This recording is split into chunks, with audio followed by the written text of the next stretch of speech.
16-291, State versus Christopher. Commercial burglary, theft, breaking or entering. 16-149, possession of controlled substances, heroin.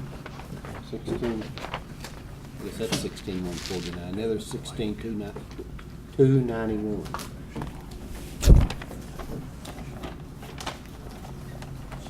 Judge, he's filled out an application for the more recent case.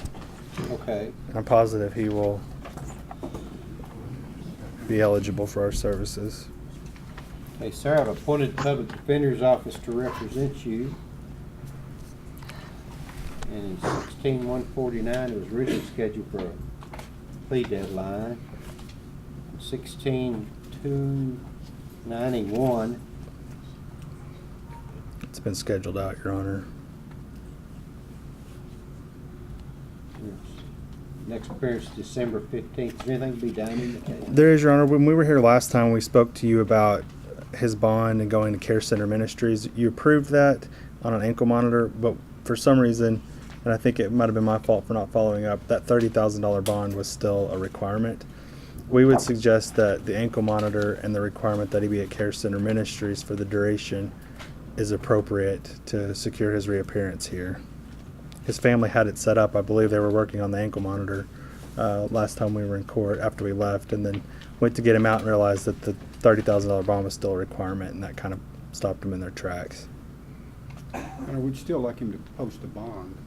This is a commercial burglary where this gentleman not only broke into a business, but he broke into the key room and actually stole a 2009 Dodge Avenger and drove away with it. We think a bond is appropriate. We've got people that have damages here that are pretty significant.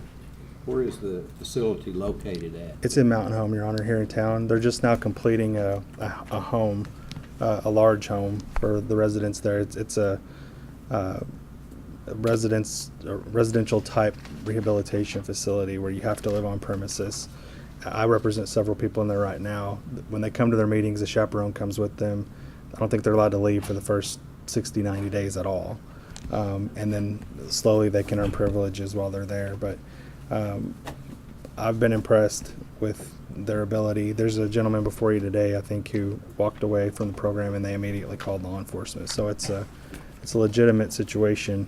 And Chris is one of his cases, Judge. The allegations are that he was in possession of heroin. So he is looking to better his life. He has a young son who's also named Chris, who he wants to be able to show that he does mean business and that he's not going to let this ruin his life. And I think this is an opportunity for him to do that.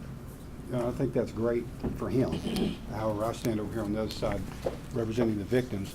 If the court wants him to post a $3,000 or $4,000 cash bond, this gentleman has done significant damage to a resident of Baxter County, and he's walking away to a rehab. And I'd like there to be at least something there that we're going to let, at least to pay for the damages that this man's done. I mean, it's great that he's getting on with his life. That's great. But we've got some people over here that have been severely damaged, allegedly, by this man's actions. So I think a bond is necessary. Both cases stand good for each, $3,500 plus the ankle monitor. Thank you very much, Ron. And that's cash or professional? Thank you, Judge. Did you hear that, Chris? Yeah, I can't do. Did you hear what he said? 3,500? Yes, I did hear that. May I speak? Sure. Judge, you had said 2 weeks ago you wanted me to get an ankle monitor and go to the probation officer once a week. I'll gladly pay restitution for the damages that I did. I believe it was just damage to. Hey, Chris, let's not talk about the facts of the case right now, okay? Because anything you say is going on the record of the court, okay? But I think, Judge, what he wants the court to understand, and I know you do, is that the ankle monitor is quite expensive.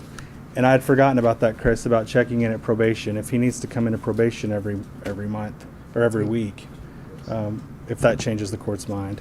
This was your suggestion, Your Honor. I don't know if you remember doing that. Okay, thank you. 16-182, State versus Patrick Martin, possession of controlled substances, paraphernalia, other vehicle-related charges, driving your vehicle.